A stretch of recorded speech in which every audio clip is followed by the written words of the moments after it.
इस वक्त की बड़ी खबर आ रही है सीबीएसई की 10वीं और 12वीं परीक्षा से जुड़ी हुई कि रिजल्ट कब आएगा। देखिए मानसी जी, बड़ा महत्वपूर्ण प्रश्न है। परीक्षाएं हम रिजल्ट डिक्लेरेशन के लिए करते हैं। हमारा प्रयास ये होता है कि जितनी जल्दी भी हो, अगर हम परीक्षाओं का रिजल्ट घोषित कर सकें। So hello everyone, this is your Roshan bhaiya. तो सीबीएसई क्लास 10th और 12th में पढ़ने वाले सभी बच्चों के लिए सीबीएसई की तरफ से कुछ इंपॉर्टेंट अपडेट्स आ रहे हैं, और ये जो अपडेट्स हैं ये सभी बच्चों के लिए जानना ना बहुत ज़्यादा ज़रूरी है। क्यों ज़रूरी है? ताकि आपको ये समझ में आए कि आपको किस सब्जेक्ट में ग्रेस मार्किंग दिया जा रहा है, किस में नहीं दिया जा रहा है, आपकी पासिंग मार्क्स क्या है, कितने नंबर में आप पास हो सकोगे। अगर कोई एक सब्जेक्ट में फेल हो जाते हो तो क्या आप फेल हो जाओगे? अगर आपने कोई एडिशनल सब्जेक्ट ऐड भी किया हुआ है तो क्या आप फेल हो सकते हो या नहीं हो सकते हो। ये सब चीज़ के बारे में बताऊंगा। एंड में आपको रिजल्ट से भी रिलेटेड इंपॉर्टेंट चीज़ों के बारे में बताऊंगा कि आपकी जो रिजल्ट है वो किस प्रकार से निकाली जा रही है, आपकी रिजल्ट की डेट क्या है, कब तक निकल जाएगी, कैसा रिजल्ट बनेगा, ग्रेड में बनेगा या कि फिर हमें नंबर दिया जाएगा। सारी इन्फॉर्मेशन आप लोग को इस वीडियो को में मिल जाएगी। तो चलिए वीडियो को शुरू करते हैं। देखो, सबसे पहली चीज़, सबसे एक इम्पॉर्टेंट बात याद रखना कि लैंग्वेज पेपर में अगर कोई भी स्टूडेंट्स फेल होता है तो फिर वो फेल हो जाएगा, चाहे आप 10th में हो या 12th में हो। तो लैंग्वेज पेपर में फेल नहीं होना। लैंग्वेज पेपर क्या क्या है सर? तो जैसे संस्कृत है, इंग्लिश है और हिंदी है। तो अगर इसमें से तीनों सब्जेक्ट में अगर आप फेल हो जाते हो तो फिर आप फेल हो जाओगे, चाहे आपने कोई एक्स्ट्रा सब्जेक्ट लिया भी होगा तो भी। लेकिन ऐसा हो कि आप लैंग्वेज पेपर में पास हो जाते हो लेकिन मैथमेटिक्स, साइंस, इन दो सब्जेक्ट में फेल होते हो या फिर सोशल साइंस में भी फेल हो जाते हो तो कोई दिक्कत नहीं है। एक सब्जेक्ट में फेल होते हो ना, क्लास 10th का पहले मैं बता रहा हूँ, एक सब्जेक्ट में फेल होते हो और आपने कोई एक्स्ट्रा सब्जेक्ट लिया हुआ है जैसे कंप्यूटर एप्लीकेशन या इंफॉर्मेशन टेक्नोलॉजी, तो आप पास कर जाओगे। एक सब्जेक्ट में फेल भी होते हो ना तो पास कर जाओगे, तो आपको ज़्यादा टेंशन नहीं लेना है। अगर लेकिन लैंग्वेज पेपर आपका सही होना चाहिए, मतलब इंग्लिश की परीक्षा अगर आपकी अच्छी गई है तो कोई दिक्कत नहीं है। अब मैं आपको ये बताता हूँ कि ग्रेस मार्किंग, जो ग्रेस नंबर है, ग्रेस नंबर हमें किस आधार पे मिलते हैं, तो इसके लिए हमें समझना पड़ता है मॉडरेशन पॉलिसी।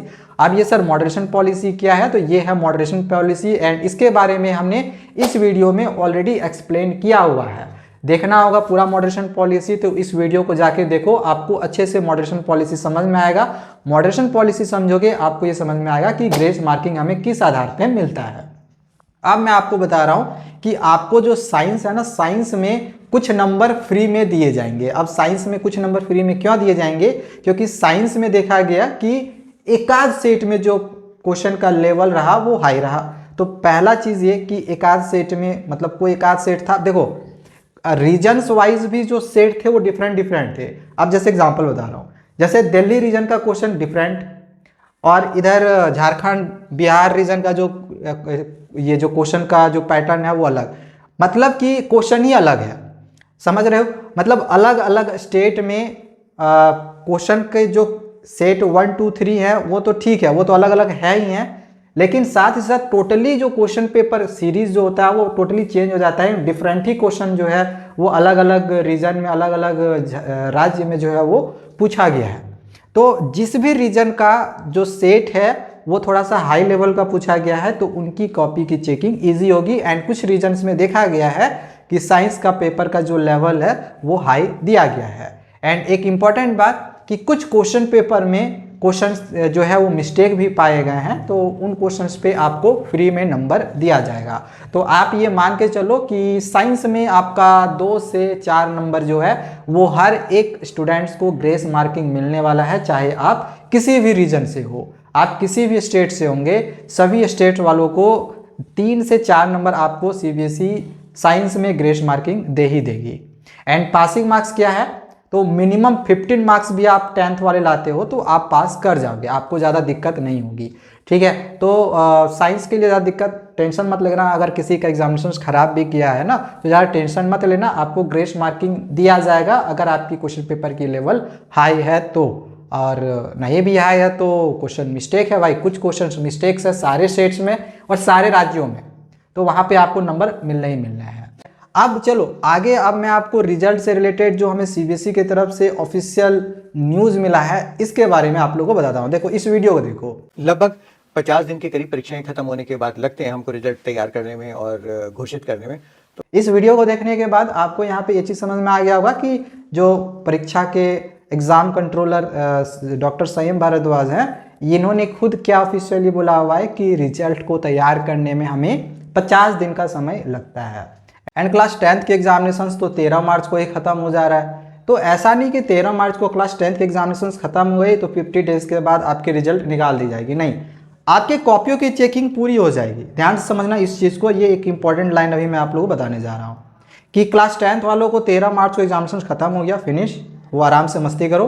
देन 13 मार्च के बाद 10-15 दिन तक में, 15 दिन भी नहीं जाता है, 10 दिन तक में, मतलब समझ के चलो 20, 21, 22 मार्च तक आपकी कॉपियों की चेकिंग कंप्लीट हो जाएगी, ठीक है।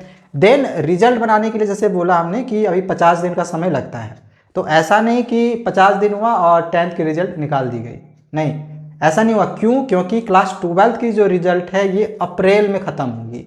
एंड आपको ये मैं बता दूं कि 10th की रिजल्ट पहले नहीं निकाली जाएगी, पहले क्लास 12th का रिजल्ट निकाला जाएगा, ठीक है। ये इंपॉर्टेंट लाइन है, 10th वालों का रिजल्ट पहले नहीं निकाला जाएगा, पहले 12th वालों का रिजल्ट निकाला जाएगा। भले इसके एग्जामिनेशन क्यों नहीं पहले खत्म हो गई हो, फिर भी पहले क्लास 12th वालों का रिजल्ट निकाला जाएगा।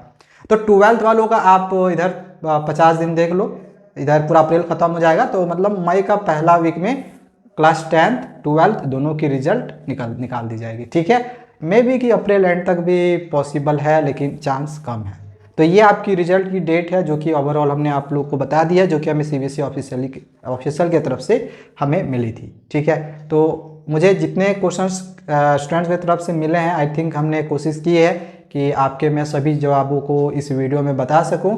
बाकी अगर पासिंग मार्क्स देखना होगा, वीडियो हमने ऑलरेडी बनाई हुई है, जाके चेक कर लेना क्या है पासिंग मार्क्स, ठीक है।